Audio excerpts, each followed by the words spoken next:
रुक करते हैं अगली खबर की ओर, जहां पर यूपी में ही बढ़ते कोरोना को लेकर ही किया गया है बड़ा फैसला। जी हां, 6 फरवरी तक सभी स्कूल कॉलेज रहेंगे बंद। इसको लेकर भी फैसला लिया गया है और सभी की ऑनलाइन क्लास पहले की तरह ही चलती रहेगी।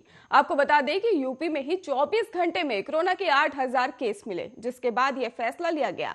और साथ ही बढ़ते कोरोना मामले को देखते हुए कोरोना गाइडलाइंस में भी सख्त रुख अपनाया जा रहा है।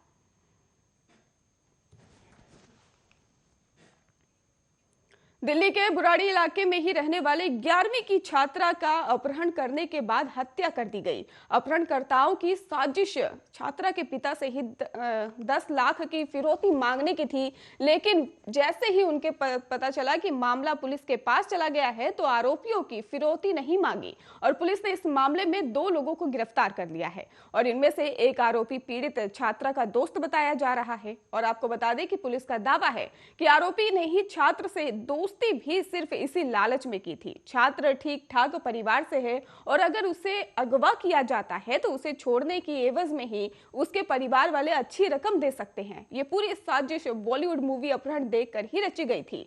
और डीसीपी सागर सिंह ने भी बताया है कि 11वीं का छात्र रोहन परिवार के साथ लंदन के चंदन बिहार में ही रहता है और वो 23 जनवरी की ही शाम को अपने दोस्त गोपाल के साथ जन्मदिन पार्टी में ही गया था, लेकिन रात को घर नहीं लौटा। और रोहन के पिता मनोज ने पुलिस को इसकी बात की सूचना भी दी, जिसके बाद छानबीन की गई और गोपाल ने ही बताया कि रात को ही रोहन घर चला गया था। अब पुलिस ने ही कॉल डिटेल्स और फोन की लोकेशन खंगालना शुरू कर दिया। रोहन की लोकेशन यूपी के मुरादाबाद की आई और पुलिस जांच में यह भी सामने आया कि 23 जनवरी की ही रात पार्टी में गोपाल के अलावा सुशील और रिंकू भी वहां मौजूद थे।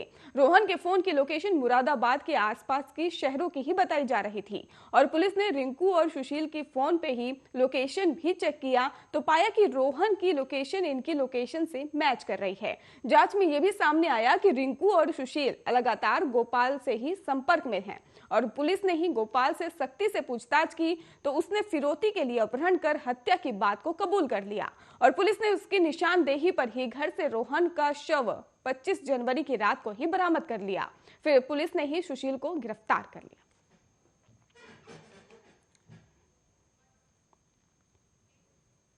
भारतीय जनता पार्टी ने ही उत्तर प्रदेश विधानसभा चुनाव के लिए 91 और उम्मीदवारों की सूची शुक्रवार को ही जारी कर दी। और आपको बता दें कि पार्टी ने ही सीएम योगी के मीडिया सलाहकार शलभमणि त्रिपाठी को ही देवरिया से टिकट दिया है, जबकि सरकार में मंत्री सिद्धार्थनाथ सिंह इलाहाबाद पश्चिम से ही उतारा गया है। इसके अलावा अयोध्या से वेब प्रकाश गुप्ता और इलाहाबाद दक्षिण से ही नंद कुमार गुप्ता को टिकट दिया गया। आपको बता दें कि शलभमणि त्रिपाठी पत्रकार रह चुके हैं। उन्होंने साल 2016 में बीजेपी ज्वाइन की थी और इसके बाद से ही वो बीजेपी संगठन में प्रदेश प्रवक्ता पद की जिम्मेदारी संभाल रहे हैं। उम्मीदवारों की इस सूची में ही जानकारी बीजेपी ने ही ट्वीट कर दी है। आपको ये भी बता दें कि पार्टी के ही आधिकारिक ट्विटर हैंडल पर लिखा गया है कि भारतीय जनता पार्टी की केंद्रीय चुनाव समिति ने उत्तर प्रदेश विधानसभा चुनाव 2022 के लिए निम्नलिखित प्रत्याशियों के नामों पर अपनी स्वीकृति प्रदान की है और बीजेपी ने ही 5वें चरण के उम्मीदवारों के नाम की घोषणा की है और इससे पहले 206 उम्मीदवारों के नाम की घोषणा हो चुकी है। सरकार में ही मंत्री सुरेश पासी को ही जगदीशपुर सुरक्षित से और कूड़ा से ही बीजेपी ने सिंधुजा मिश्रा को ही प्रत्याशी बनाया है। वहीं मंत्री राजेंद्र प्रताप सिंह मोती को ही पट्टी विधानसभा से, मंत्री नंद गोपाल नंदी को ही इलाहाबाद और दक्षिण से ही पूर्व मंत्री अनुपमा जायसवाल को ही बहराइच से और मंत्री रमापति शास्त्री को ही मनकानपुर से ही टिकट दिया गया है। इसके साथ ही आपको बता दें कि मंत्री जयप्रताप सिंह को ही बंसी और मंत्री सतीश त्रिवेदी को इटवा और इसके साथ ही जयप्रकाश निषाद को ही रुद्रपुर, मंत्री सूर्य प्रताप शाही को ही पत्थरदेवा और मंत्री उपेंद्र तिवारी को फैकना से ही उम्मीदवार बनाया गया है। वहीं देश की राजधानी दिल्ली समेत कई राज्य कोहरे और बारिश और शीतलहर की चपेट में आ गए हैं। आपको बता दें कि मौसम विभाग की माने तो उत्तर भारतीय राज्यों में ही अगले 24 घंटे शीतलहर का प्रकोप जारी रहेगा।